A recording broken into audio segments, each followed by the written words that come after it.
Podcast da Aldeia. Autoconhecimento, xamanismo, espiritualidade, com Irineu de Liberale.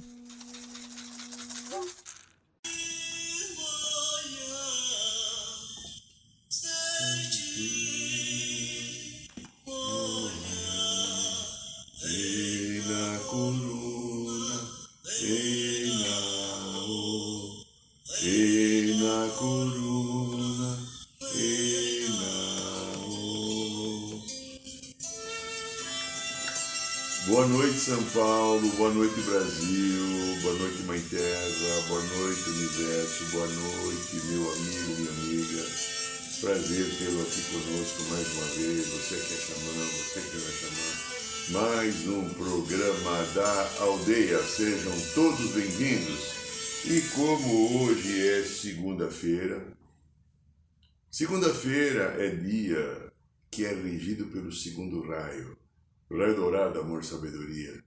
Faz uma coisa bacana agora, grandinha. Fecha um pouco os olhos agora, inspire devagar e profundamente. Imagine que através do teu coração você entra em sintonia com a energia, bem no centro aqui, tá? Em sintonia com a energia do segundo raio, amor, sabedoria. Segundo raio que é dirigido pelos mestres Confúcio, Arcanjo Jofiel e Constância, é o raio de amor, sabedoria que nos ajuda a curar as ilusões que tanto atrapalham a nossa vida. Inspire que esses queridos seres possam dispensar um grande potencial desse raio, um grande pilar do raio dourado amor, sabedoria, que ele vem invadir a nossa vida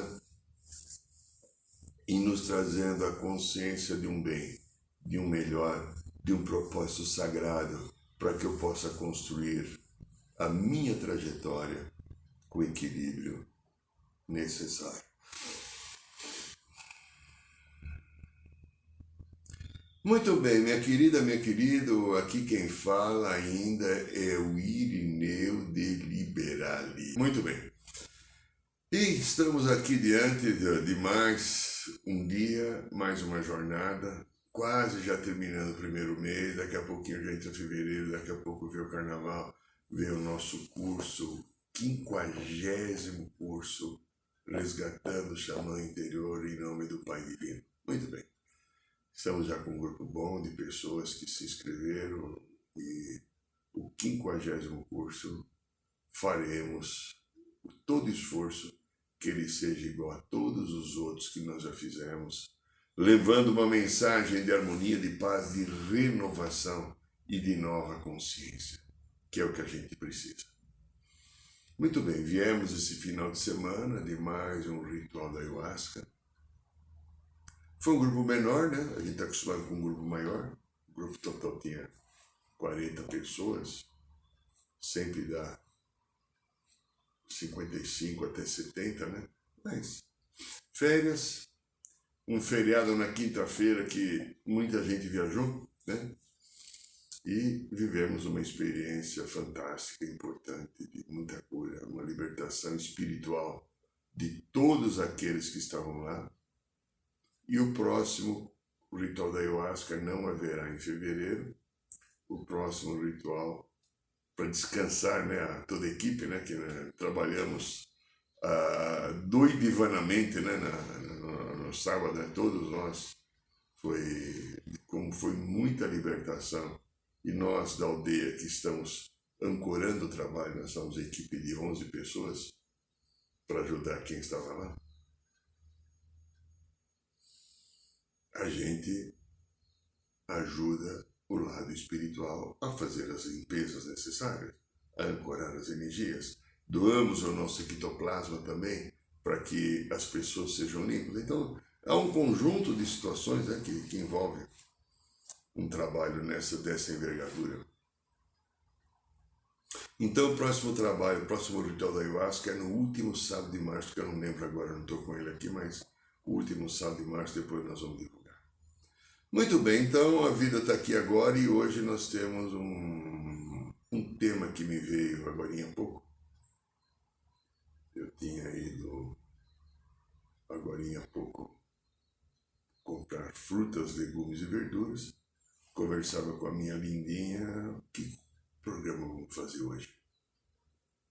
Não tinha a mínima ideia, não vinha nada.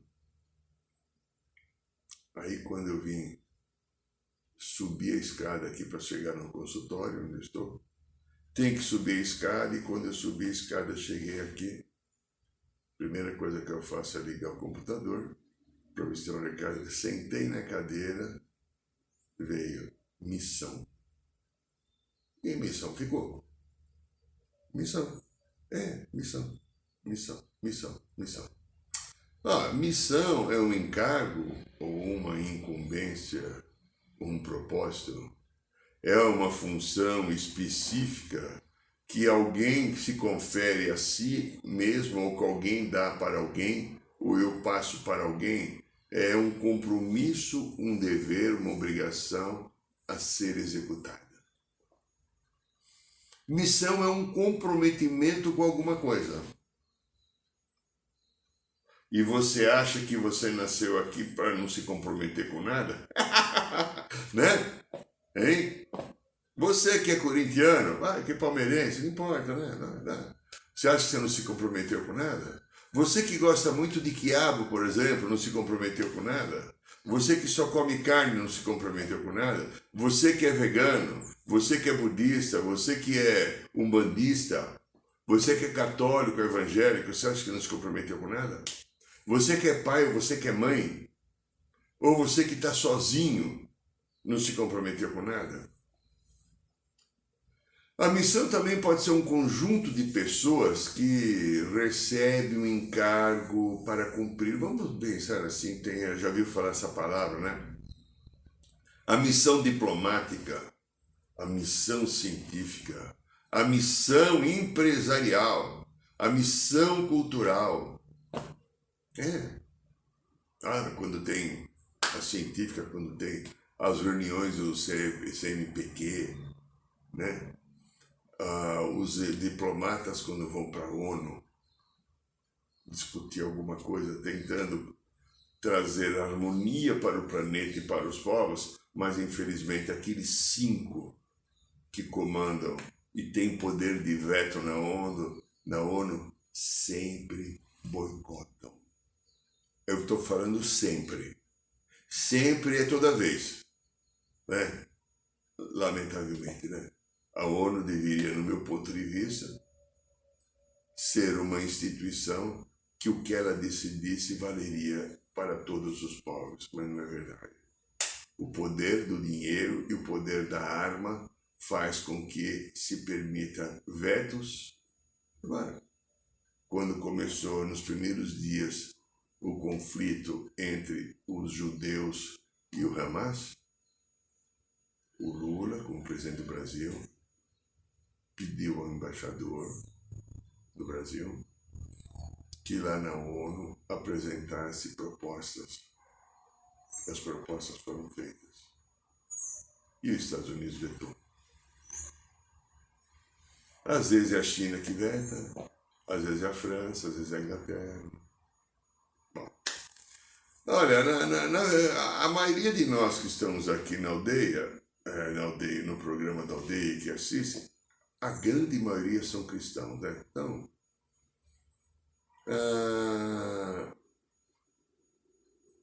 na visão do cristão, em geral, seria propagar o evangelho do Cristo, ou as palavras do Cristo, através das igrejas, né? E aí, então, eles têm missionários, a gente vê ainda lugares, esses missionários que vão fazer suas missões, vão lá no meio dos índios, vão nos lugares de favela, vão nos lugares mais distantes.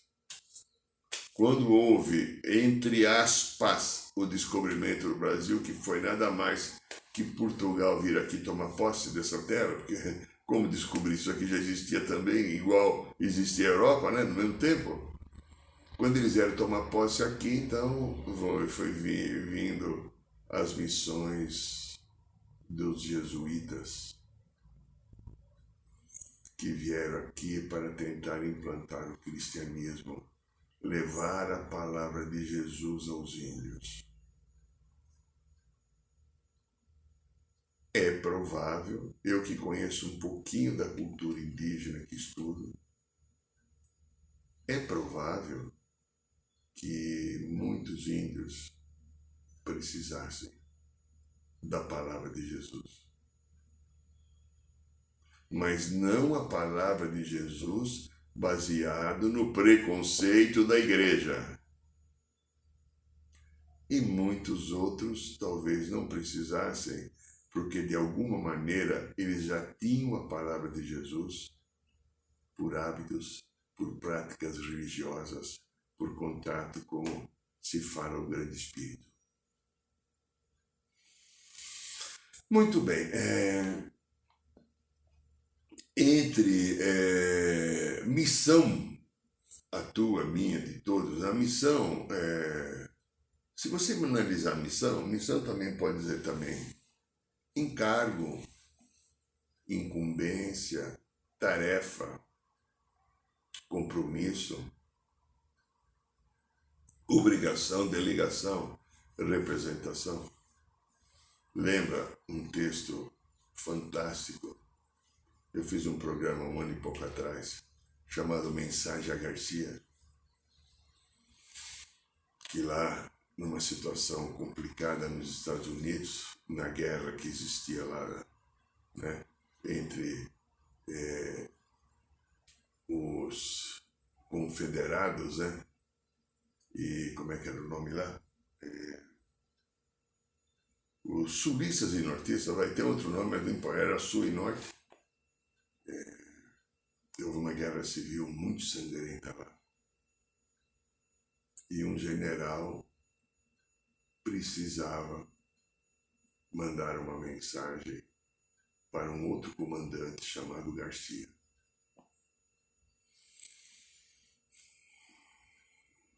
Para fazer ou não fazer alguma coisa. E um soldado passou por todas as peripécias e dificuldades para ir pessoalmente chegar na frente do comandante Garcia e falar. Então, a missão, ela pode ter cunhos de matéria, ela pode ter esse cunho científico. Vamos pegar aqui, né, Albert Sabin, né? Albert Sabin,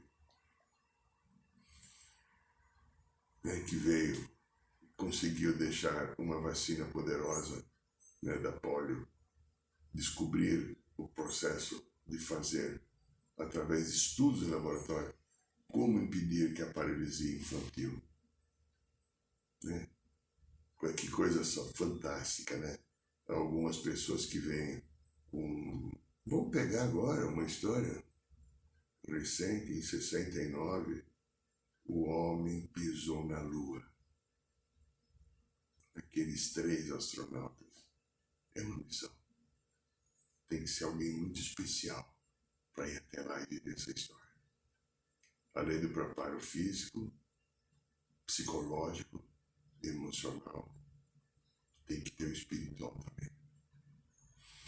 Então nós estamos permeados, né, de história. E o que a gente vê muito na nossa sociedade são a missão do você que trabalha, evidentemente. A empresa tem uma missão. A empresa da missão. Às vezes, outro dia eu entrei num lugar, fui fazer um exame de laboratório, num desses laboratórios que tem aí, que a gente tem convênio, e estava lá num quadro a missão daquela empresa. Qual era o propósito, o que eles queriam, o que eles se propunham, o que eles queriam buscar. É assim mesmo. Eu dirijo uma entidade chamada Aldeia Dourada. Eu sou fundador e presidente. Ela tem uma missão. Levar o conhecimento possível a cada um que estiver disponível. Conhecimento que existe dentro do teu coração, um ser divino. Que você é um pedaço da fonte criadora, Pai e Mãe. E que Deus é em você.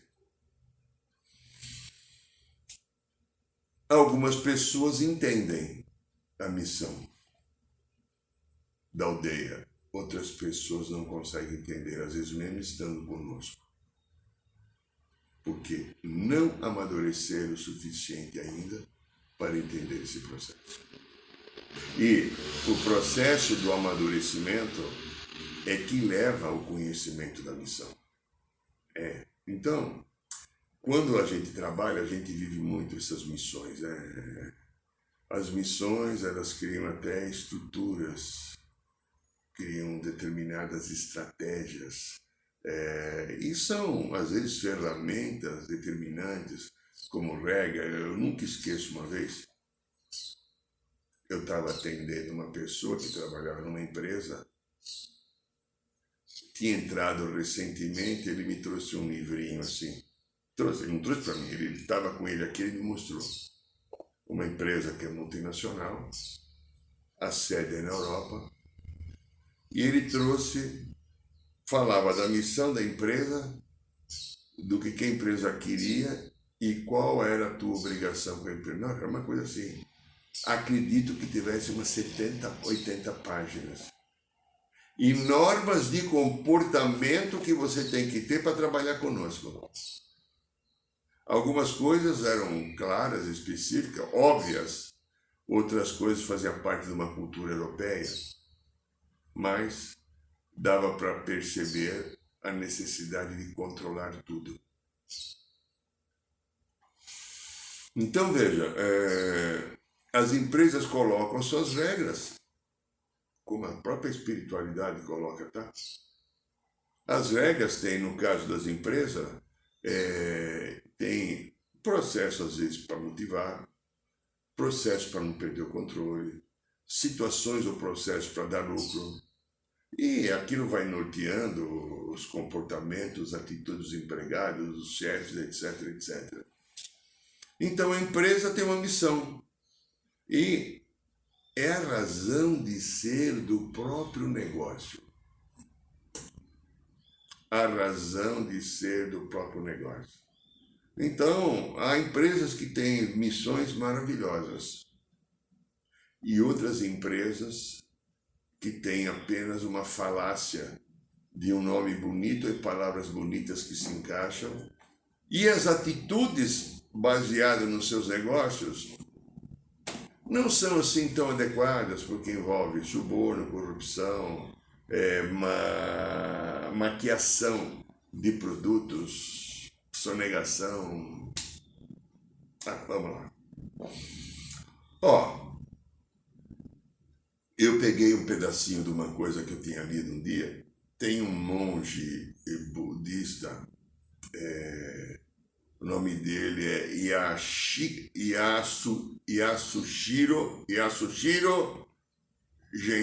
Genku. Yasushiro Genku, bonitinho esse nome. Yasushiro Genku, ele fala assim, ele afirma, ao olhar para dentro de nós, começaremos uma jornada de descoberta da própria alma. Olhar para dentro de nós, iniciaremos uma jornada de descoberta da própria alma. Bem Buda, né? O Buda, mestre sagrado Buda, Siddhartha Gautama, ele falava muito do Deus interior. Ele não falava do Deus que nós cristãos falamos. O Pai, como Jesus fala, que está no céu. Ele falava que o Deus é cada um, está dentro de cada um. E a busca do budismo é o Deus interior. Maravilhoso isso, né? Eu já disse algumas vezes, se eu tivesse que ter uma religião, talvez eu seria budista. Porque o xamanismo que a gente vive aqui na aldeia não é uma religião. É um estado de consciência, uma filosofia espiritual. Mas tudo bem. Então, esse monge budista, Yasuhiro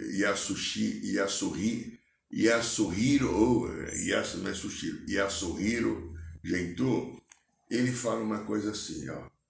Cada alma tem uma missão específica, que é a sua responsabilidade e não pode ser transferida para ninguém. Realizar a sua missão é tudo que a nossa alma deseja. Não há felicidade maior do que descobrir a paixão e estabelecer consigo o compromisso de viver de forma coerente com essa verdade mais calma. Ou com essa verdade, perdão, essa verdade mais íntima. Repito palavras do Yasuhiro Hentu. Não há felicidade maior do que descobrir a paixão e estabelecer consigo o compromisso de viver de forma coerente com essa verdade mais íntima. Legal, né? E ele termina assim, um pensamento dele. Quanto mais uma pessoa vive de acordo com o seu desejo, mais alegria e felicidade ela experimenta. Aí é desejo de alma. Eu posso ter o desejo da sexualidade, eu posso ter o desejo de ter dinheiro, de ter cargos, eu posso ter o desejo de ser mais bonito ou mais feio que você, ser mais magro ou mais gordo, eu posso ter o desejo de roubar a tua mulher ou teu marido, eu posso ter o desejo de te matar. Não, não é esse desejo, é o desejo da alma, aquele que complementa. E aí então a gente faz uma pergunta que é interessante, que eu acho que você que é grandinho e grandinho, consegue refletir junto de uma maneira positiva para ajudar a cada um de nós, ou se ajudar ou eu, me ajudar a encontrar um norte que seja mais adequado para mim. A pergunta é assim: quais os teus valores de alma? Ele está ligado totalmente à missão. Ou então, quais os teus valores espirituais? Ele está totalmente ligado à missão. Você veja só. Quando a gente pega a história da humanidade, nós que vivemos hoje dentro do cristianismo, claro, coisas que ocorreram, a gente tem, se você buscar lá no Antigo Egito, você vai encontrar histórias de mais de 5.000 anos. Entre o povo judeu também você vai encontrar história de 5.000 anos, 5.700 anos, desde Abraão. Se você buscar a história dos aborígenes australianos, a história deles passa de 40.000 anos de informações que ele tem. Mas essas informações são orais, não estão em livros, não estão em compêndios e bibliotecas. Então, aquilo que ficou depois do último grande dilúvio, que foi uns 12.000 e poucos anos atrás, quando a humanidade, devido às suas próprias atitudes, teve que começar de novo a nossa caminhada, e nós estamos lá. Nós estivemos, eu e você estivemos nesse dilúvio, participamos daquilo que aconteceu e começamos de novo a reciclar para melhorar a nossa vibração, para termos mais compaixão, para termos mais generosidade, para aprender o mecanismo e o sistema do amor incondicional, que só a partir do Cristo ficou mais claro, né? De Jesus. Então, a primeira pessoa que me vem na memória, que não foi um guerreiro, um conquistador, um exterminador de seres, é Moisés, né? Moisés, ele nasceu no Egito há mais ou menos 1446 anos antes de Cristo. E dizem que na história dele, se não me engano, ele viveu naquele tempo, eu não lembro o nome do faraó que Moisés nasceu. O faraó havia mandado matar todos os primogênitos masculinos, né, no nascimento. E a mãe de Moisés colocou Moisés num rio e sabia que este rio passaria dentro do palácio. E quando, num cestinho, num cesto, a princesa viu o cesto junto com uma serviçal dela, que provavelmente era escrava naquele tempo, era assim, viu a criança e pegou. A criança era judia. E durante quase 40 anos foi tratado como um egípcio.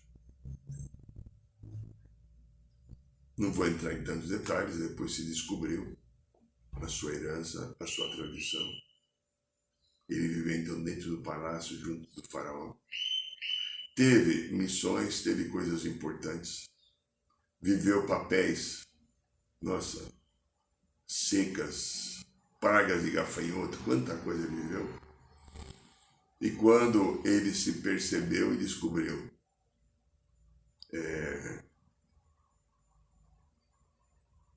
quem ele era, ele renunciou à cidadania egípcia e foi viver entre os seus, no judaísmo, dentro da sua comunidade. A partir daí, os judeus eram considerados inimigo. Aí veio os 10 mandamentos, tem tudo aquilo lá, né, que aconteceu. Então, esse ser, Moisés, teve uma importante missão. Mas teve um outro também, que teve também uma importante missão, que foi o Buda, o Senhor Buda. O Buda, ele nasceu na Índia em 563 a.C. e viveu até 483. Então ele viveu mais ou menos 60 anos.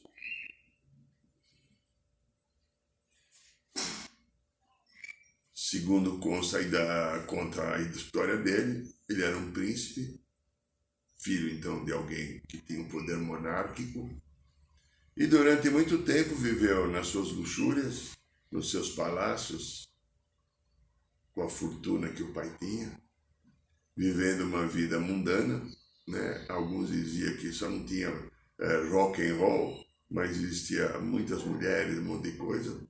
Não sei se é verdade, eu ouvi dizer. Tem quem nega e quem confirma também. Para mim não muda nada isso, né? Não tem nada a ver com isso. E num determinado momento ele teve um chamado e ele passou então a procurar uma verdade. E teria sido um dia dele sentado debaixo de uma árvore que ele sentiu a iluminação. O que é sentir a iluminação? Ele sentiu o contato com o seu espírito eterno. O eu superior, Cristo do coração e a fonte do Espírito Sagrado. E aí ele começou uma missão. Largou tudo aquilo que ele tinha herdado de herança da família, do pai, etc. Largou o seu principado e foi viver como se fosse um monge, pregando a descoberta do Deus interior. Que missão maravilhosa. Quantos budistas tem no mundo? Aí depois, tem o Mestre Jesus, deixa ele para lá um pouquinho. Mais um pouquinho para frente, são pessoas que vêm para trazer determinadas mudanças. Aí veio Maomé. Maomé ele veio mais ou menos no ano 570 depois de Cristo, numa região chamada Meca, que hoje é a Arábia Saudita. Naquele tempo não existia esse país, né? Arábia Saudita. E ele também teve a sua iluminação, ele também teve as suas percepções fantásticas e veio trazer uma regra de conduta em que Moisés e Jesus não tinham conseguido atingir o povo árabe de maneira geral. Então ele foi o grande mensageiro que veio trazer valores de alma espiritual para a reflexão de um povo. Muitos seguem isso de uma maneira exemplar, ética, para um bem comum, como muitos cristãos também, e como muitos judeus. Mas outros que são radicais, que não entenderam a mensagem, se tornam até homens ou mulheres bombas. Eu me explodo, não importa o que acontece comigo, eu matei você. São os xiitas radicais. Então, o que eu estou querendo dizer? O universo tem trazido sempre para nós possibilidades e mensageiros que vêm trazer caminhos para a nossa missão. O principal para mim, talvez para você, seja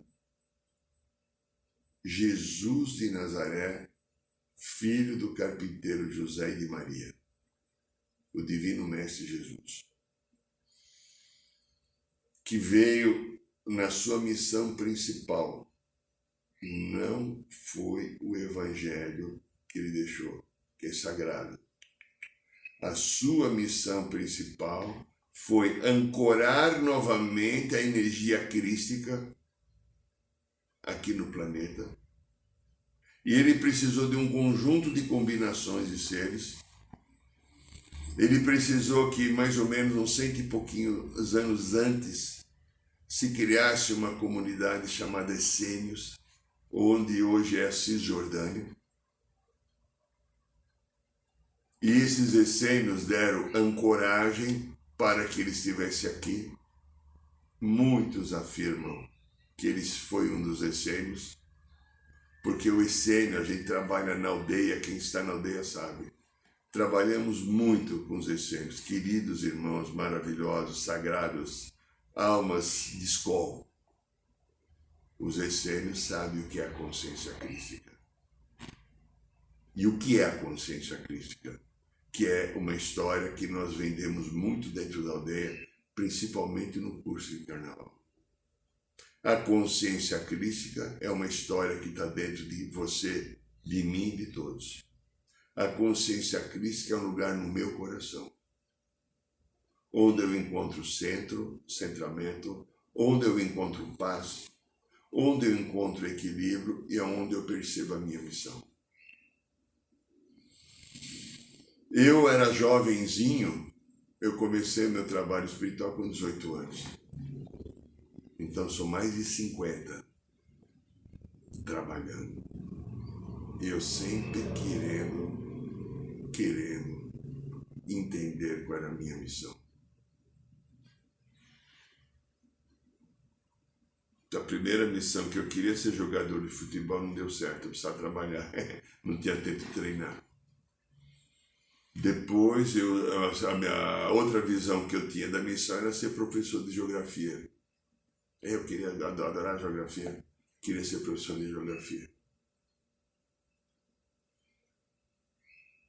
Aí, de repente, um pouquinho mais de 30, a espiritualidade sagrada me falou que eu tinha que estudar psicologia. Eu fui. E quando, um pouquinho mais para frente, quando eu já tinha 50, eles me falaram que eu precisava estudar o xamanismo. E eu fui. A partir daí, eu fui entender. Demorou 50 anos para entender a minha missão. O xamanismo veio completar todos os anos de estudo de espiritualidade. Fiz formação acadêmica, vários cursos depois da faculdade, sobre psicologia, sobre autoconhecimento, sobre técnicas. E de repente, hoje eu entendo que eu estou na minha missão, que ela não está completa. Eu tenho coisas, eu tenho mais livros para escrever. Eu tenho coisas para fazer, para desenvolver. Se eu tiver sabedoria, pelo menos hoje eu tenho já um pequeno roteiro que ele está quase descoberto, quase entendido, né? Não é tudo. Se eu tiver determinação, força, coragem, humildade, sabedoria, eu cumpro a minha missão. Se eu não tiver, não cumpro. Por quê? Nós, seres humanos, nos acomodamos no nosso caminhar. Se eu não dou espaço para o meu Cristo aqui no coração, me permitir, através dele, escutar o chamado interior da alma, A alma chama. É como se fosse, vou bater aqui na mesinha que está do lado, você não está vendo. A alma faz toque-toque. Não é o toque-toque aí desses canais aqui não, da mídia social. É o toque-toque, ó. É o toque-toque do coração.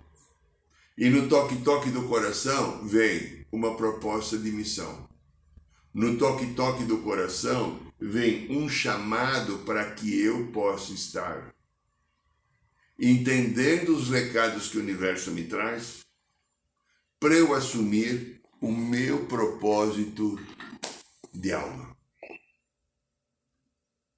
O meu propósito de alma é a minha missão. Então a pergunta, qual é o teu propósito de alma, qual é a tua missão? Você ainda não sabe?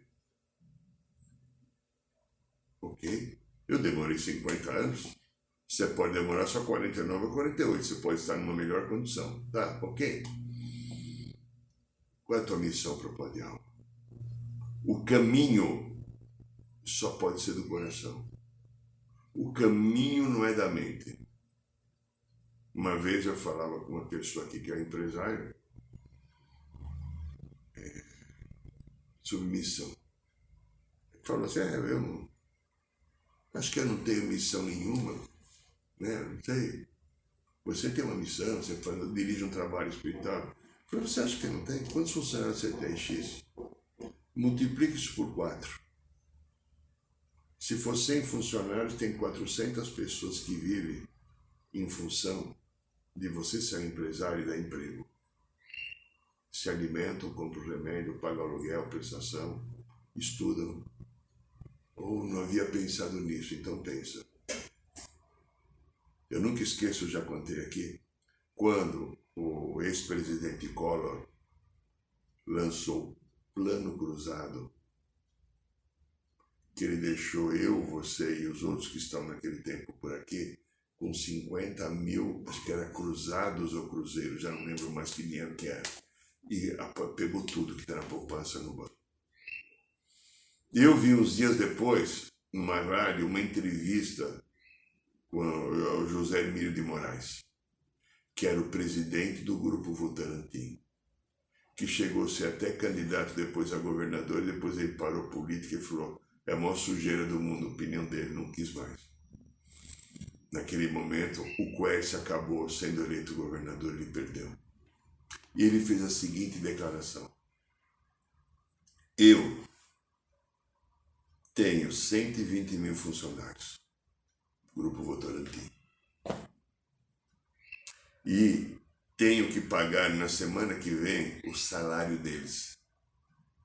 E o governo confiscou de mim, e demora 2 anos para liberar, $500 mil que eu tinha em banco, que justamente era o dinheiro para pagar funcionários e corresponder às obrigações da empresa, impostos, etc. Aí eu pergunto para o presidente Collor, né? O ministro era Zélia, né? Era Zélia Cardoso. Como que eu vou pagar os funcionários? Como que eu vou cumprir minhas obrigações se vocês pegaram o nosso dinheiro? Não estou dizendo que o plano é errado. Vocês estão tentando, porque quando terminou o governo do Sarney e o Collor entrou, a inflação do Brasil chegava a 86%. Não era brincadeira. Você ia no mercado, naquele tempo não tinha o olhar, aquele olharzinho que faz a leitura, então tinha etiquetagem. Você corria na gôndola do supermercado, pegar o alimento antes do cara colocar a nova etiqueta, porque está com o preço de ontem. Era assim. A gente brigava, o cara não deixava esconder, todo mundo fazia isso. Porque de repente o preço subia 7, 5, 8, 10% assim de um dia para o outro. Então veja, ele tinha uma missão. Se ele tinha 120 mil funcionários, provavelmente acima de 600 mil pessoas viviam em função dele. Mas você tem tua missão pessoal. Você tem tua missão de alma, que é dentro do teu coração. Se envolver com a tua vida, achar o teu caminho de encontrar dentro desse caminho a tua luz, a tua paz, o teu equilíbrio e a tua verdade. Essa é a missão que cada um de nós podemos ter. Essa é a missão da consciência crística. Meu amigo, minha amiga, boa semana para você. Se você quiser estar nessa quinta-feira aqui no Ipiranga, na Roda de Cura, às 8 horas da noite, vem conosco. Um beijo no coração. Boa noite, São Paulo. Boa noite, Brasil. Boa noite, Mãe Terra. Boa noite, Universo. Saiba mais sobre os nossos rituais de ayahuasca, cursos de xamanismo e rodas de cura. Acesse o site www.aldeiarosadourada.org.br.